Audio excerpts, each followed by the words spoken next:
Hey guys, and welcome to Armchair Conversations with Rob.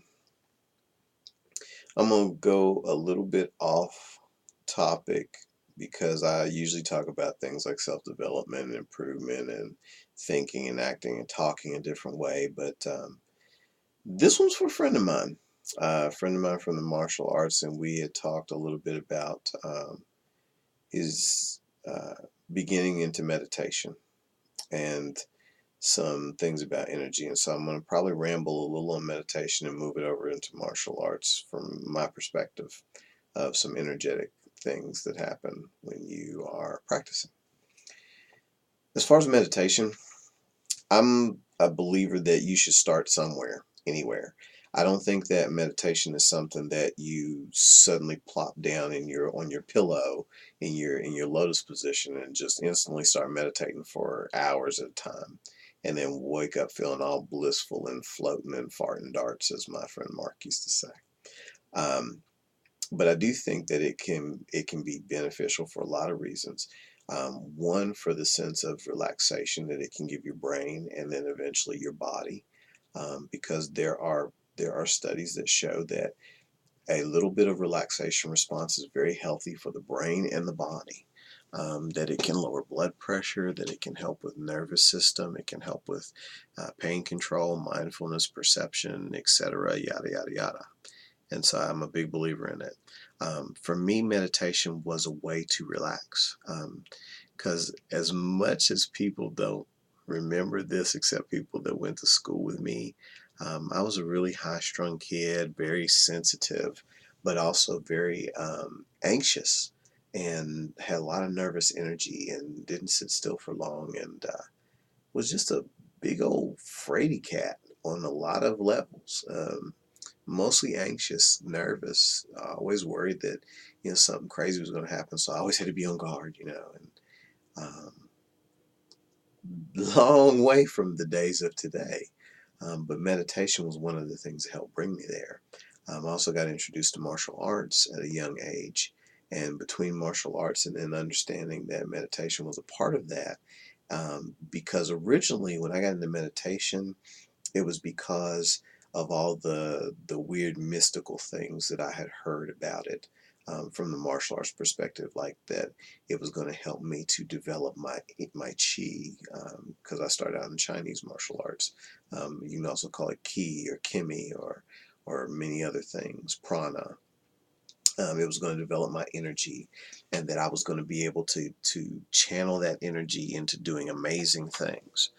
And I won't say that that's not possible, and I won't say that it doesn't work on a much less Hollywood movie level than what I thought, but it does work and it does help. Because a lot of the soft styles do not rely on your muscular strength, they rely on your internal energy.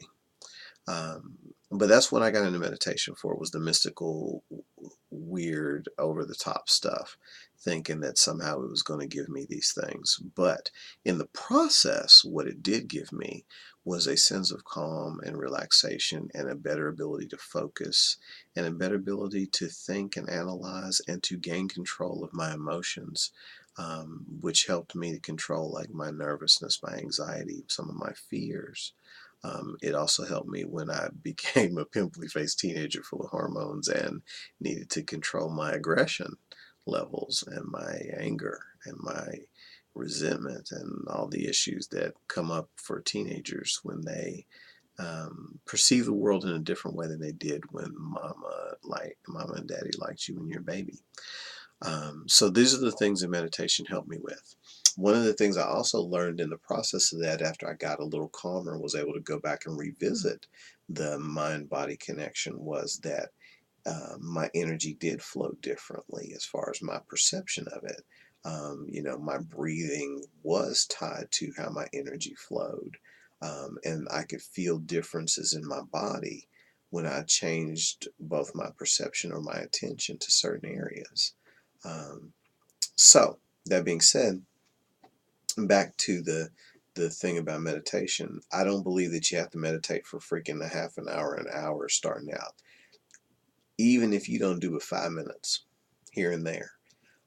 Even if you don't do anything but take a deep breath at a stoplight in traffic, You might be surprised at how much that will help you over time, because each time you do it, you get better at it. It's like any other skill. When you punch, when you kick, when you chop, when you throw things, when you pitch a baseball, hammer a nail, whatever, you get better at those things as you practice them. Your efficiency and ability and skill level increases. Well, to me, meditation is no different. Even if you don't do anything but just take a deep breath at the stoplight, I think that's going to be useful. And over time, that deep breath is going to be more significant as a thing of beauty to be used to keep you calm and relaxed. And so I think full blown meditation does the same, but you may have to start at 5 minutes a day, and then 5 minutes a week, and every other week or whatever it is. But you're going to start somewhere. And so the things that I like to focus on when I think about beginning meditation is learning to blank out your mind. In other words, learning to forget about all the other senses that are around you, your smell, your sight. That's why a lot of times when we meditate, we close our eyes, because it instantly is supposed to turn off that particular sense. And then eventually you turn off your smell, your feel, your ears, as far as hearing.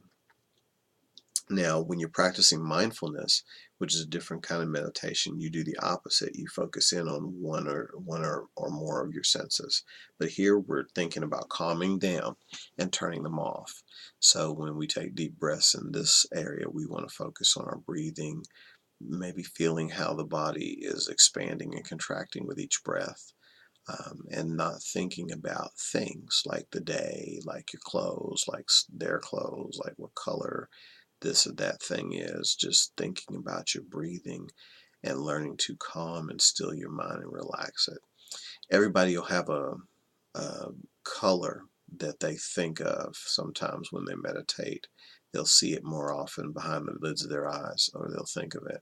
For me, the colors that help me to think of nothingness and relaxation are like dark grays, black, um, deeper browns, but mostly dark gray. The really dark grays, like charcoal or black, help me to think about blanking out my mind and not thinking of anything. And so then I'll focus in on one of my senses, and it's usually my breathing. Because when you focus in on your breathing, it pulls in a few other things like the feel, like sensation and feeling. You can feel your chest expand and contract um, with the ins and out of your breath, and then you start to not think about other things. Um, Basically, when thoughts come into your head, you just let them come, but you also try to let them pass so that you can go back to thinking about only your breathing or only whatever one thing you're focusing on. And so that's my little quick take on meditation. I'll continue talking about it over time, just as things come to me. But again, even if it's just 5 minutes a day, do it. It's the same as the affirmations I tell you to do in front of the mirror, about saying something good about yourself, or saying something that is a reminder to you of opening up the floodgates of your subconscious so that you can get what you want. And to me, meditation is no different. So that's the quick clip on meditation. And the next clip is going to be about how to use your physical meditation to enhance your martial arts practice.